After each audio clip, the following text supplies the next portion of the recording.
in the heart of Accra. Beneath the vibrant streets filled with the sounds of everyday life, there existed a hidden world known only to a few.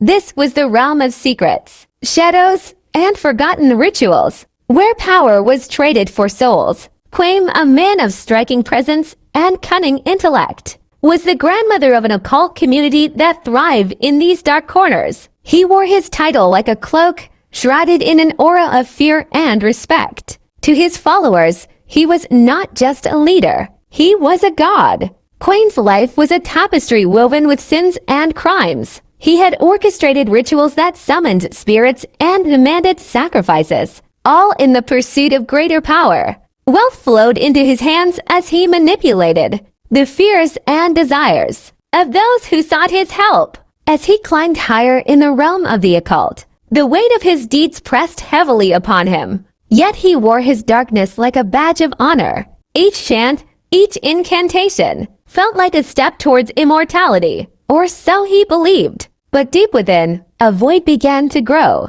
Nights filled with revelry turned to restless, hours spent staring into the abyss of his own soul. The shadows he had once commanded began to whisper doubts. In the stillness of the night, while others engaged in rituals, Quaim found himself grappling with a haunting question.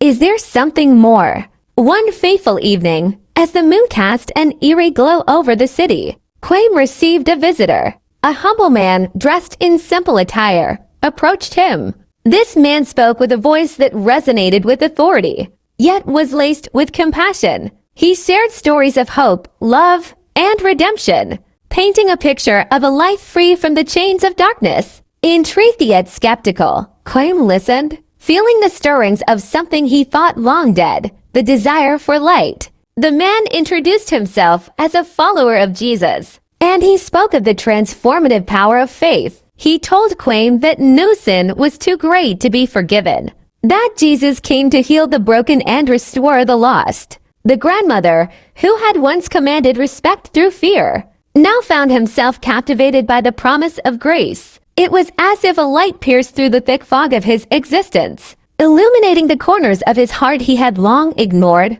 Days turned into weeks as the humble man continued to visit Quaim, sharing more about Jesus and the love that transcends all understanding. Slowly, the grandmother began to question his path. The allure of power faded as he realized the emptiness it brought. He started to understand that true strength lay not in control over others, but in surrender to a higher power. One night, after a particularly intense internal struggle, Quaim found himself alone in his chamber, surrounded by the remnants of his past, the symbols, the artifacts, the tokens of his former life. Overwhelmed by a wave of remorse, he dropped to his knees. In that vulnerable moment, he cried out, Jesus, if you are real, if you can save me from this darkness. The air around him seemed to shift, and for the first time, he felt a profound peace envelop him. It was as if the chains binding his soul began to break, one by one. As he stepped away from the occult community, he faced the wrath of those he had once led. Betrayed by former allies and haunted by the ghosts of his past, Quaim found solace in the words of scripture. He immersed himself in the... Eventually, Quaim felt compelled to share his story. He began speaking in local churches, recounting his journey from darkness to light. His testimony resonated deeply with many, inspiring others to seek the... Years passed, and Quaim became a pastor, dedicating his life to guiding others out of the shadows.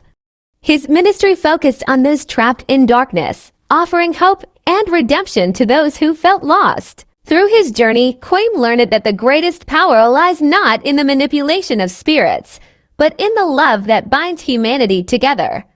His life became a testament to the transformative